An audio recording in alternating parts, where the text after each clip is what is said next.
So the other day I had a really interesting experience. It was my first time ever trying a video game streaming service. It's something we've heard a lot of hype about over the past few years. Of course, last year we saw the launch of Stadia, but PlayStation Now has been around since I think 2014, and we've had GeForce Now, xCloud is coming, so there's been a lot of hype over the past few years about game streaming and how it's potentially going to replace PCs and consoles. And I've made a lot of videos in the past talking about streaming services, but I have never actually tried streaming myself. If you've been watching the channel for a while, you know for a long time I had a really bad internet connection. I had to rely on a 4G mobile hotspot in order to connect to the internet because I live in the middle of nowhere. But now I actually have a really decent internet connection. I got 100 megabits a second, which may not be as fast as some of you guys watching this video, but since I live in the middle of nowhere, I think 100 megabits is really fast. And according to Sony, I should have no problem running PlayStation Now. I think the minimum speed that Sony recommends is 5 megabits a second, and I know I have way more than that. So one day I just decided, why not? Fuck it, let's try it out. I might be pleasantly surprised. You don't know until you try it, right? Well, I tried it, I got the 7-day free trial, and I have to remind myself to cancel the automatic renewal because Sony likes to do that, where if you do the free trial, they charge your credit card. I mean, every company does that, it's not just Sony, but it's something I have to remember because there's no way I'm paying for this garbage. It's the worst gaming experience I have ever had in my entire life. I'm not kidding you. I have never had a worse video game experience than streaming these games on PlayStation Now. I tried a few games. I tried Infamous 2, I tried Rocket League, Sonic Adventure 2, and what you see right now, Saints Row 2. It's the gameplay that you see in this video. Yeah, every single game that I tried out on PlayStation Now is pretty much unplayable. I can't imagine trying to beat an entire game through this shitty streaming service. I don't know how anyone can do it. The input lag is noticeably bad. I think it's at least a half-second delay from my experience, which is just terrible. And I guess it's something that you could get used to if the only thing you've ever played is PlayStation Now and you haven't actually played natively on a console or a PC. Maybe it wouldn't bother you, but for someone who's been playing on console and PC for the past 15 years, it's unplayable. You can't play like this. And that's definitely the big problem. I've only tried single-player games. I saw PUBG is also on PlayStation Now. I can't imagine playing PUBG on a streaming service. I don't know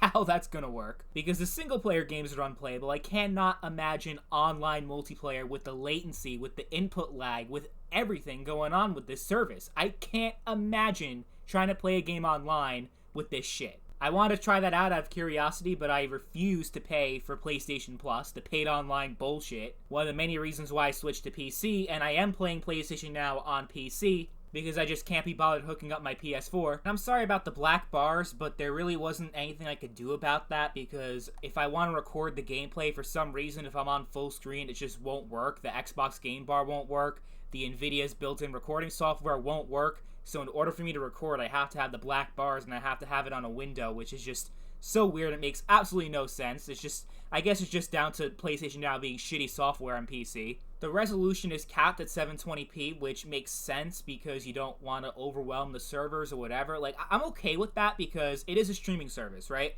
So you expect there to be some compromises with the overall game experience, but if it's at a point where it's practically unplayable, and in this case it is, and every other game I played, it's unplayable because, I mean, that lag, that delay between you hitting the button and an action actually being performed in the game, that's enough to make it unplayable. But then you see this game is running like a fucking slideshow, like it's awful. And don't get me wrong, Saints Row 2 is not a good example of stability, but I played this in the original PS3 back in the day. It was nowhere nearly as bad as this. This is just terrible, man.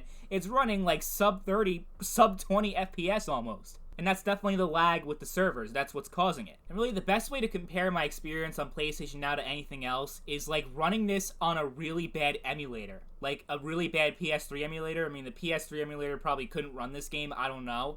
But it would probably be similar to that, except maybe even worse. Because I've been playing video games for over 15 years now. And this is definitely the worst time I've ever had playing a video game. It's just the experience is so bad because the game doesn't feel responsive. It's just so laggy. I notice a lot of screen tearing also. When a whole bunch of stuff's going on at once, the performance gets even worse. So I think we got a long way to go before streaming actually becomes mainstream and overtakes consoles and PCs. Personally, I hope that never happens, not only because the technology is bad, but just the entire business model of a streaming service. I think the quality of video games will go down so drastically if video games are treated like fucking Netflix. I mean, we're already starting to see that with Xbox Game Pass, and Microsoft caring more about the quantity of games rather than the actual quality of those games, and it's just awful. It's never been a worse time to be an Xbox fan. than in 2020. But either way, before streaming takes off, it's definitely got a lot of work to do, because right now you can't viably play games on streaming services because it's just so vastly inferior to playing it natively on a console, PC, even a mobile phone. I mean, I'd rather play games like that with the touch controls than this garbage. But who knows, maybe in the next 5 years the technology will be so much better. I mean, remember in 2006, the idea of playing a game on a mobile phone was kind of a joke, and now mobile gaming is the biggest thing in the video game industry right now, so